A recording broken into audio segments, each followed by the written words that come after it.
Hello, আসসালামু আলাইকুম। সবাইকে ওয়েলকাম করছি ইংলিশ আর্মির আরেকটি ভিডিওতে। আজকে আমরা আইএলটিএস রিডিং এর ৫ টি টিপস নিয়ে কথা বলব। ১ম এ আসতেছে স্কিম ফার্স্ট দেন স্ক্যান। তো স্কিমটা কি? স্কিমটা হচ্ছে তোমার যে প্যাসেজটা দেওয়া থাকবে সেই প্যাসেজটা সম্পর্কে একটা বিগ পিকচার নেওয়া। এভারেজ একটা আইডিয়া নেওয়া। আর স্ক্যানিংটা কি? স্ক্যানিংটা হচ্ছে তোমার স্পেসিফিক ইনফরমেশন খোঁজা। তো কখনোই তুমি সরাসরি স্পেসিফিক ইনফরমেশন খুঁজতে যাবা না। তোমাকে ১ম এ অবশ্যই ১ থেকে ২ মিনিট স্পেন্ড করতে হবে জাস্ট স্কিম করার জন্য, এভারেজ একটা আন্ডারস্ট্যান্ডিং নেওয়ার জন্য। তারপর তুমি স্পেসিফিক ইনফরমেশন খুঁজতে যাবা। ওকে? ওকে। নাম্বার 2 হচ্ছে আমাদের রিডিং প্যাসেজের ক্ষেত্রে যে প্যাটার্নের যে ক্যাটেগরির কোয়েশ্চেন গুলা আসে, এই প্রত্যেকটা কোয়েশ্চেন তোমাকে কিন্তু প্র্যাকটিস করে যাইতে হবে। Okay? For example MCQ, true, false, not given, matching, sentence correction এই প্রত্যেকটাই যেন আমি আ এ একটা প্র্যাকটিস সেশন করে তারপর আমি যেন এক্সাম হলে যাই। ওকে? নাহলে দেখা যাবে তুমি যে বিষয়টা পারতেছো সেটাও তুমি কারেক্টলি অ্যান্সার করে আসতে পারতেছো না।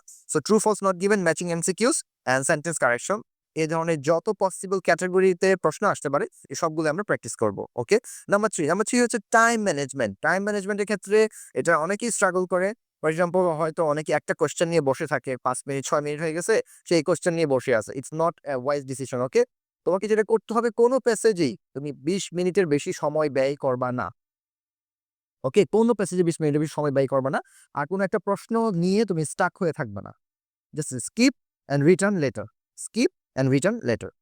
নাম্বার 4 হচ্ছে ট্র্যাপের ব্যাপারে তোমাকে একটু অ্যাওয়ার থাকতে হবে। There are some words like always, never, only, these are traps, ওকে? এই ওয়ার্ডগুলা দিয়ে তোমাকে false and not given এর মতো এই ট্র্যাপগুলাতে ফেলে দিতে পারে। So whenever you are answering regarding those questions তুমি যখন ওইগুলা অ্যান্সার করতে যাবা তখন তোমাকে অবশ্যই ডাবল চেক করে নিতে হবে এবং তোমাকে এক্সট্রা কশাস থাকতে হবে এই ওয়ার্ডগুলার ক্ষেত্রে এবং অর্থাৎ এই ওয়ার্ডগুলোকে একটু ভয় পাইতে হবে তোমাকে। নাম্বার 5 হচ্ছে vocabulary expansion। তুমি জানো যে আইএলটিএস লাভস আসলে তোমার সিনোনিমস। তুমি যত ভেরিয়েশনের সিনোনিমস ইউজ করে তুমি তোমার থটটাকে এক্সপ্রেস করতে পারবা, আইএলটিএস এক্সামিনাররা তোমাকে তত বেশি অ্যাডভান্সড ইউজার হিসেবে রেকগনাইজ করবে। অবশ্যই তোমার সিনোনিমস গুলা ইউজ করার ক্ষেত্রে, ভেরিয়েশন গুলো ইউজ করার ক্ষেত্রে রেলেভেন্সি রাখতে হবে। অর্থাৎ তুমি irrelevant কিছু ওয়ার্ড ইউজ করলে হবে না। ওকে?